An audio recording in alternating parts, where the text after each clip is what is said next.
राजे मदन आपल्या अपरिमित अशा युद्ध कौशल्याचं कौतुक, आपल्या पराक्रमांना आणि आपल्याला कर्णपुत्र ऋषकेतू प्रणाम करतोय. आशीर्वचन असावं. मन आमचं समाधानी झालं. समरांगणी जरी मी उभा राहिलो तरी तुमच्या पराक्रमांचं मी कौतुक केलं, कारण वीराला वीराचा स्वाभिमान असतो. मेघवर्णासारखा वीर जिथं माघारी गेला तिथं आमच्या नेत्रासमोर उभा असणारा वीर कुणी सर्वसामान्य नाही याची आम्हाला कल्पना होती. किंबहुना आमचा यज्ञाश्व ज्यांनी अडविला तो वीर कुणी सामान्य नाही याची आम्हाला खात्री सुद्धा होती.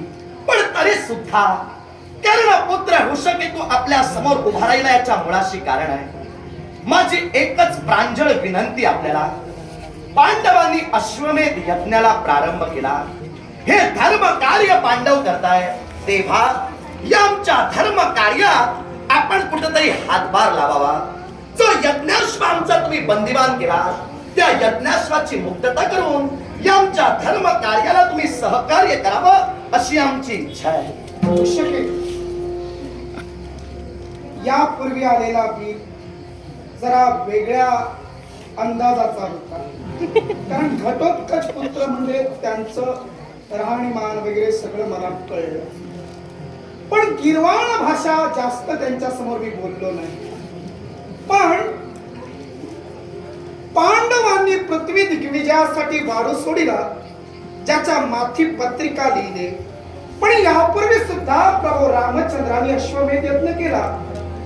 ज्या अश्वमेध पत्रिकेवर लिहिलं होतं, एक वीराद्या कौसल्या तस्य पुत्रो रघुत्वः येन रामेण बंधोस्मी वाजी गृह्णात पिमंबरी. मग त्यावेळी तर असे शब्द कुठे रेखाटले नव्हते की करभार खंडणीचा दाती तृण घेऊन शरण यावं. मग हे केवळ वीरांना दिवसणारे शब्द तुमच्या पत्रिकेत रेखाटले गेले. निश्चितच तेव्हा धर्म कार्यात सहभागी आनंदानं हो कनक पत्रिकेवरील शब्द पुसले जाणार आहेत का किंवा बदलले जाणार आहेत का? राजे मदन भद्र, आपण आपली शंका माझ्या समोर उपस्थित केला. पण जे जयपत्र रेखाटलं गेलं, अश्वाच्या मस्तकी जी पत्रिका रेखाटन केली गेली ती आमच्या विचारानं नव्हे, ज्येष्ठांच्या आणि वरिष्ठांच्या विचार विनिमयानुसार आम्ही तर सर्वसामान्य बालवीर आहोत, पराक्रम आहेत, म्हणून त्या पराक्रमायोगे मी आपल्याला समजुतीच्या शब्दाने सांगण्याचा प्रयत्न केला. जर कनक पत्रिकेत आपल्याला बदल अपेक्षित असेल तर तो बदल करण्याचा अधिकार आम्हा बालवीरांना तर पोचत नाही. ज्येष्ठ व्यक्तीच यात बदल करू शकतात. अर्थात 4 हा वारू गतिमान झालेला आहे. अर्थात तुम्हीच प्रथम आमचा वारू अडवलेला नाही, याआधी कित्येक राजकर्त्यांनी अडवला. अर्थात वरिष्ठांनी तशी कोणतीच सूचना आम्हाला केलेली नाही की त्या कनक पत्रिकेतील शब्दात बदल करावा. अर्थात माझ्या मतानुसार तरी शब्दात बदल होणार नाही, पण सामंजस्याचा भाग म्हणून मी आपल्याला विनंती करण्यासाठी तत्पर ठरलो. हे धर्म कार्य आहे. विश्वात कुठल्याही प्रकारचा यज्ञ करणं म्हणजे देव कार्य करणं. तेव्हा देव कार्य कधी अधर्माचं असू शकत नाही, ते धर्माचंच असणार. तेव्हा या धर्म कार्यात मोठ्या मनानं आपण सहभाग दर्शवावा अशी आमची इच्छा मी बोलून दाखवली, सामंजस्याचा भाग म्हणून. युद्ध भूमीवर तुम्ही आलात, निश्चितच अंगराज कर्णांचं नाव सांगितलं. खर तर हा प्रश्न मी वरिष्ठांनाच करायला हवा, कारण कनिष्ठांचा तुमच्या हातात तसे अधिकार दिलेले आहेत असं वाटत नाही. आता योग्य बोलला. पण तुम्ही का करू शकत नाही माझ्या लक्षात आलं, कारण आता वळणाचं पाणी वळणाला गेलेलं आहे. अंगराज कर्ण अगदी रुबाबदार व्यक्तिमत्व, केवळ परखड स्वभाव आणि मनाचा अगदी निग्रह करणारा व्यक्ती, ज्या व्यक्तीला कुरुच्या समरांगणी धनुर्धारी पार्थानं ठार मारिलं. मग आता त्यानंतर मरण आलं नव्हतं. आपल्या दाढेतील सुवर्ण तंतू काढून दिले, ब्राह्मणांनी मागितले, त्यानंतर देह ठेवला. पण बाण मात्र पार्थांचा लागला होता. हे खरंय. निश्चित खरंय. मग त्या पार्थांना ज्यांनी ठार मारिलं त्या पांडवांच्या घोड्यामागे तुम्ही फिरता तेव्हा आमच्या लक्षात आलं हे निर्णय महत्वपूर्ण तुमच्याकडे नाही, तुम्ही फक्त फिरविली जाणारी ही बाहुली आहात. केवळ पार्थांच्या आणि पांडवांच्या विचारानं अश्वरक्षणासाठीच तुम्ही फिरणार. राजे मदन भद्र, अश्वरक्षणासाठी आम्ही फिरतो ते वास्तव सत्य आहे आणि ते मी मान्यच करतोय. पण तुम्ही शब्दप्रयोग वापरला, तुम्ही फिरवली जाणारी बाहुली आहात. निश्चितच. ठीक, तुमच्या मतानं चालूया. कारण विश्वाचा जगत जेती गोपाल कृष्ण या आमच्या यज्ञात आम्हाला सहकार्य करतोय. तो विश्वाला बाहुली म्हणून प्रत्येक प्राणी मात्रांना फिरवतोय. तेव्हा मी बाहुली काय आणि तुम्ही बाहुली काय, सारखेच आहोत. तेव्हा माझा मुद्दा तुम्हाला स्पष्ट करण्याचा हा, तुम्ही बोलून मोकळे झाला. कारण माझ्या पितृदेवतेचा सेवक हा काकांनी म्हणजे धनुर्धरी पार्थांनी केला. मग त्यांच्या बाजूला उभा राहत या धर्म कार्यात मी तुमच्याकडे अश्वाची मागणी करतो. याच्या मुळाशी कारण आहे, कदाचित तुमच्या मनात संभ्रम निर्माण झाला असेल. तुम्ही विचारला नाही किंवा बोलून दाखवला नाही, पण जिथं संभ्रम निर्माण झाला तुमच्या बोलण्यातून मला समजलं, त्यात मी तुम्हाला आता स्पष्ट करून सांगतोय. मी माझ्या वडिलांचा स्वाभिमान सतेज ठेवूनच आहे. माझी पितृदेवता निवर्तली तरी माझ्या वडिलांचा स्वाभिमान माझ्या अंतःकरणात सतेज आहे. पण तरी सुद्धा मी माझ्या वडिलांचा सेवक ज्यांनी केला, वडिलांचा वध ज्यांनी केला त्या धनुर्धरी पार्थांना म्हणजे पांडवांना सहकार्य करतो. याच्या मुळाशी कारण आहे. कदाचित हे कारण बऱ्याच जणांना ज्ञात नसेल आणि म्हणूनच त्या कारणाचं स्पष्टीकरण जे पूर्णपणे सत्य आहे ते आज मी तुमच्या समोर करू इच्छितोय. तेव्हा तुमच्या मनातील शंका पुसली जावी हा त्या मागचा हेतू आहे. तेव्हा मनाला वाईट वाटून घेऊ नका की हा माझ्यावर टीका करण्यासाठी बोलला. ही पहिल्यांदा सूचना करतोय. ऐका, मी पांडव कटकात कसा याच्या मुळाशी कारण आहे. जेव्हा युद्ध सुरू होतं तेव्हा धनुर्धरी पार्थांनी म्हणजे माझ्या काकांनी समस्त कौरवांच्या शेवटात एक बाण सोडला. तो बाण म्हणजे वज्रबाण. या वज्रबाणायोगे समस्त कौरव सेनेचा शेवट होणार होता. हा बाण माझ्यापर्यंत सुद्धा आला. तेव्हा माझी माता म्हणजे प्रभावती या माझ्या मातेनं त्या बाणांना 3 धर्मनिष्ठ व्यक्तींची शपथ वाहिली. त्या 3 धर्मनिष्ठ व्यक्ती कोण? एक म्हणजे धनुर्धरी पार्थ काका, दुसरी म्हणजे जगतमौली गोपाल कृष्ण आणि तिसरी म्हणजे शपथ घालून स्थिर करण्याची अनुज्ञा माझ्या आईला करणारे त्रैलोक्य वंद्यपुरुष देवर्षी नारद. या तिघांची शपथ त्यांना घातल्यामुळे तो बाण जागच्या जागी स्थिर झाला. तेव्हा माझी माता प्रभावती उद्गरली, या बाळाला जोपर्यंत मी त्याच्या योग्य अशा स्थानी पोचती करत नाही तोपर्यंत या बाणानं माझ्या बाळाला अपाय करू नये. तेव्हा माझी माता प्रभावती मला घेऊन कुंती आजींपर्यंत गेली. तेव्हा कुंती आजींपर्यंत माझ्या मागून माझ्या शेवटार्थ तो बाण सुद्धा आला. तेव्हा त्या आजीनं त्याला गोपाल कृष्णाची म्हणजे त्या बाणाला गोपाल कृष्णाची शपथ घातली. गोपाल कृष्णाची शपथ घालता क्षणी तो बाण त्या ठिकाणून माघारी गेला. तेव्हा माझ्या आईनं माझ्या आजीला सांगितलं, अंगराज कर्ण यांचा हा पुत्र आहे. तेव्हा यांचा सांभाळ आता यापुढे तुम्ही करायला हवा. त्यावेळी कुंती आजी उद्गरली, मी माझ्या पुत्राचा तर सांभाळ करू शकले नाही, पण या खऱ्या अर्थानं पोराचा मी सांभाळ करेन. तेव्हा मी 18 वर्ष माझ्या आजीच्या सानिध्यात वाढलो. आजीच्या सानिध्यात वाढलो, आजीच्या संस्कारावर घडलो. पण 18 वर्षानंतर मी माझ्या आजीला प्रश्न केला, माझी पितृदेवता 18 वर्षात मला दिसली नाही. माझी पितृदेवता नेमकी आहे कुठं? तेव्हा माझी आजी उद्गरली की तुझ्या पित्याचा सेवक हा माझ्या पुत्रानं म्हणजे धनुर्धरी पार्थानं केलेला आहे. का केला, कशासाठी केला याचं स्पष्ट कारण माझ्या समोर जेव्हा प्रकट झालं तेव्हा माझ्या आजीनं मला सांगितलं की तुझ्या मातेनंच तुझा सांभाळ करण्यासाठी मला तुझ्यापर्यंत आपल्यापर्यंत आणून सोडलेला आहे. तेव्हा तुझ्या मातेला मला सांगितलेलं आहे की यापुढं हा पांडवांना सहकार्य करेल.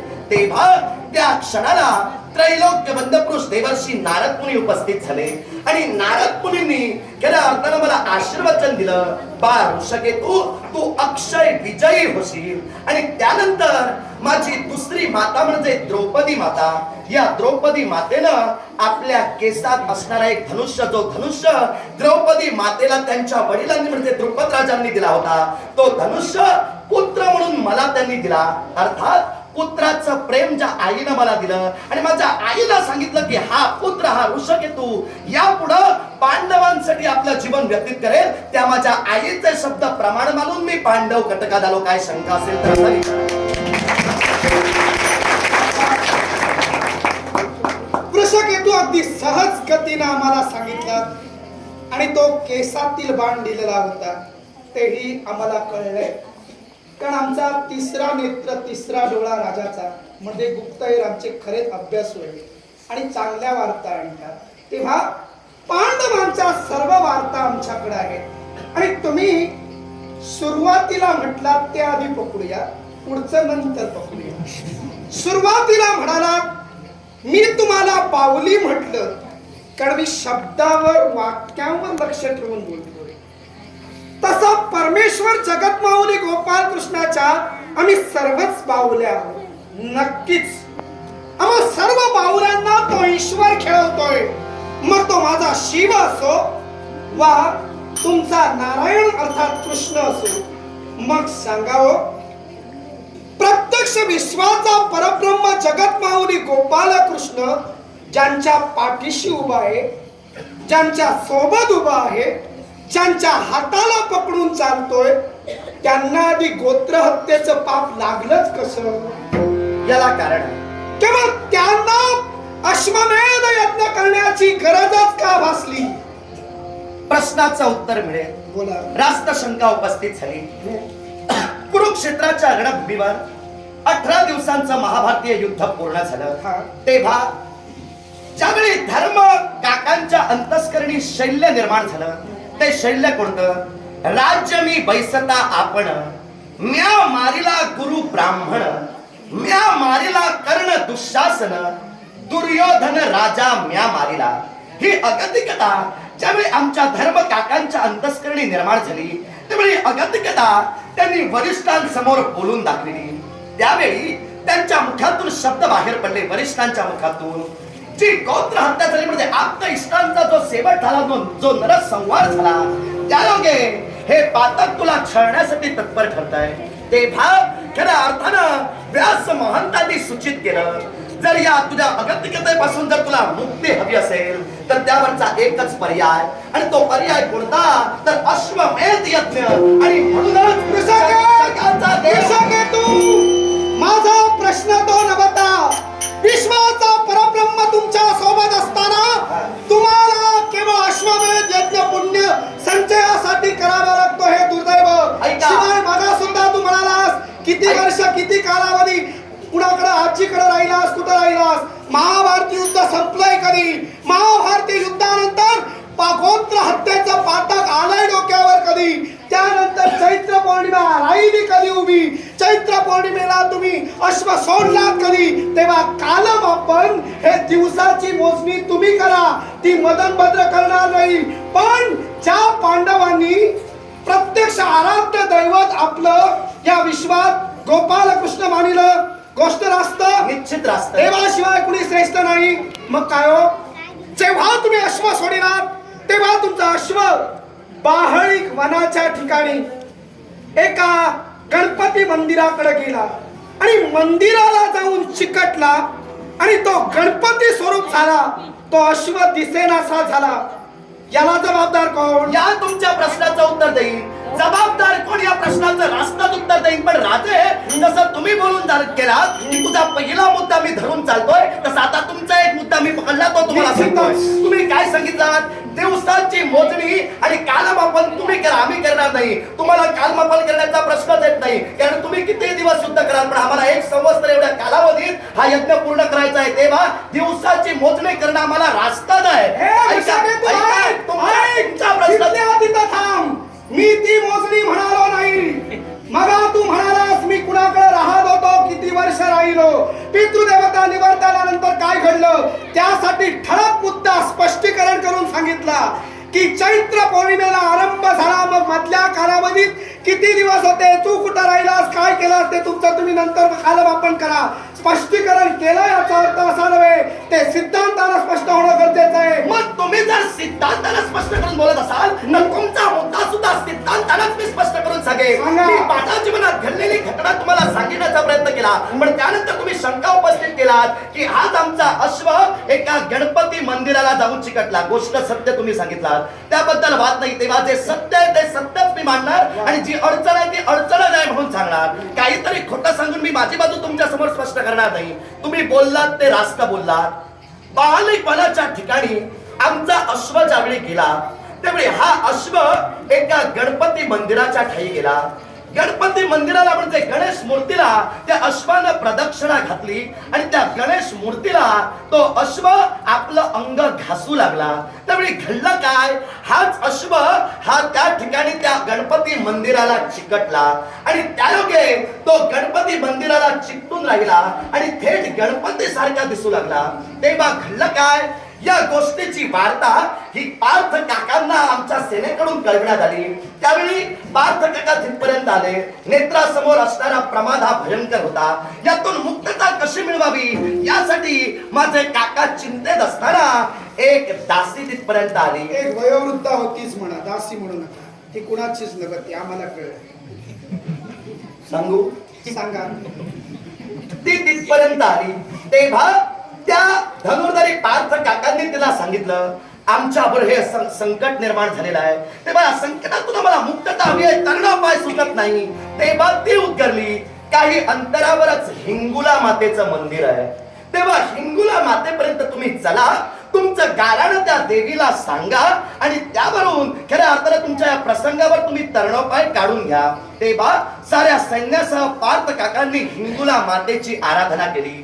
हिंगुला माता प्रसन्न झाली आणि प्रसन्न होऊन हिंगुला माता उतरली. हा प्रकार घडला याच्या मुळाशी कारण आहे आणि ते कारण कोणतं, तर अश्वमेध करत असताना प्रारंभी तुमच्याकडून एक चूक घडलेली आहे. ती चूक कोणती, तर कोणत्याही गोष्टीला प्रारंभ करताना गणेश पूजन आधी करावं लागतं. तेव्हा हा अश्वमेध करत असताना तुमच्याकडून चूक घडली, म्हणजे गणेश पूजा तुमच्याकडून झालेली नाही.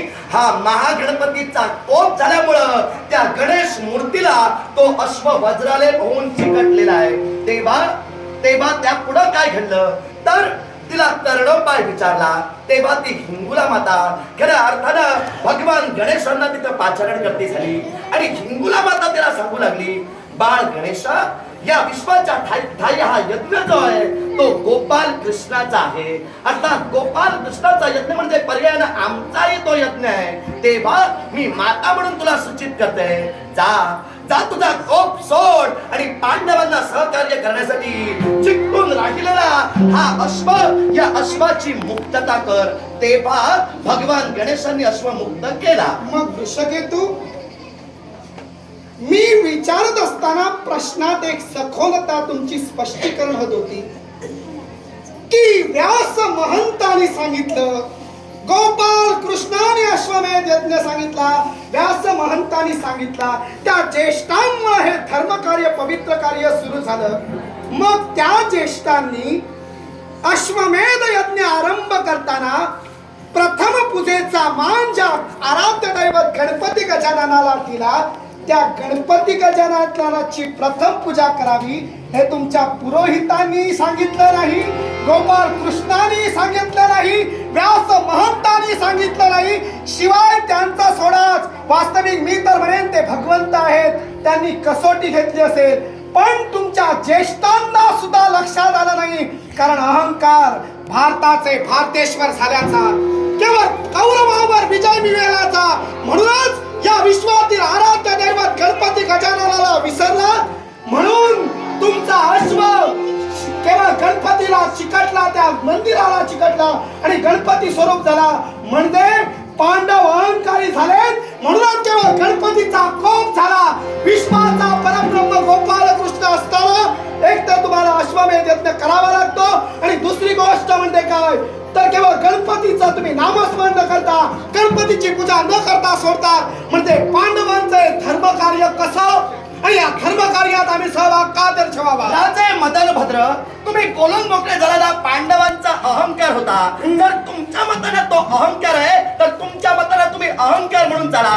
पण मला तरी तुम्हाला एकच स्पष्ट करून सांगायचं आहे, जिथं हा यज्ञ ती हिंगुला माता आपल्या पुत्राला म्हणजे गणेशांना सांगते की तो आमचा सुद्धा यज्ञ आहे, तेव्हा तू त्याला सहकार्य कर. आता त्या मातेच्या इच्छेसाठी तो भगवान गणेश सुद्धा आम्हाला सहाय्यभूत ठरतोय. मग राजे मदन भद्र, तुम्ही जर त्या देवाची भक्ती करता तर तुम्ही सुद्धा आम्हाला सहकार्य करायला हवं. तू हा आदर्श जगानं घ्यावा, हा आदर्श जगानं घ्यावा का? आदर्श मला सांग, गणपती गजाननाला प्रथमारंभी देवतांनी मान दिला, मग त्या गजाननाचं पूजन न करता वाटेल ते कार्य करावं हे हिंगुळा मातेवर सोडून देऊन केवळ माझ्याकडे माझी मनधरणी करतो. आता गणेश पूजा प्रारंभी करावी ही सूचना आम्हाला वरिष्ठांनी द्यायला होती. वरिष्ठ नको, वास्तविक तुम्हाला सुद्धा स्वतःच्या जिज्ञासेनं विचारता आलं असतं की देवा कदाचित आम्ही गणेश पूजन तरी चुकत नाहीत ना. मग हे जर समजलं असतं तर तो कोप आला नसता. सर्व कर्म कराल आणि देवावर सोडाल, तुमची कर्म देवानं निस्तारायला. त्या देवानं सुद्धा आम्हाला देव सुद्धा सांगू शकला असता की गणेश पूजन करणं अनिवार्य आहे. जगाचा तो देव आहे, कदाचित त्याला आदर्श ठेवायचा, कदाचित त्याला आदर्श ठेवायचा असेल की गणेश पूजन जर केलं नसेल तर काय होतं, आमच्या रूपात तो आदर्श तुम्ही घेतला नसेल. तुमच्याकडून आदर्श नाहीतर भारतीय युद्धाचे जगज्जेते ठरलेल्या पांडवांकडून असा आदर्श घ्यावा. राजे मदन भद्र, वृषकेतू, या आदर्शाच्या गोष्टी मला नकोच. फक्त एकच, यथा योगम यथा कामम यथोत्साहम यथा बलम समाभाष्यम प्रवर्तव्यम न विश्वस्थेन विमले. केवळ माझा दांडा उत्साह तुझ्याबरोबर द्वंद्वासाठी आहे. कारण जाती किंवा देवतांवर आपल्या वरिष्ठावर सर्व सोडून तुम्ही लहान बालक लहान मुलं हे वीर जर पुढे सरसावत असाल तर मला जाब विचारायचा आहे तो तुमच्या ज्येष्ठांना, तुम्हाला नव्हे. ज्येष्ठांना जर तुम्हाला जाब विचारायचा असेल तर ज्येष्ठ येतील तेव्हा तुम्ही जाब विचारू शकता. पण आमचं कर्तव्य नाही, आमचं कर्म केल्याशिवाय आम्ही विनमुख मागे जाणार नाही. मार्गातील हा वृषकेतू बाजूला केल्याशिवाय ज्येष्ठ माझ्या डोळ्यासमोर येणार नाही. हा ज्येष्ठाला जाब राजा मदन भद्राला विचारा. मला जर बाजूला करत असाल तर मी सुद्धा माझे पराक्रम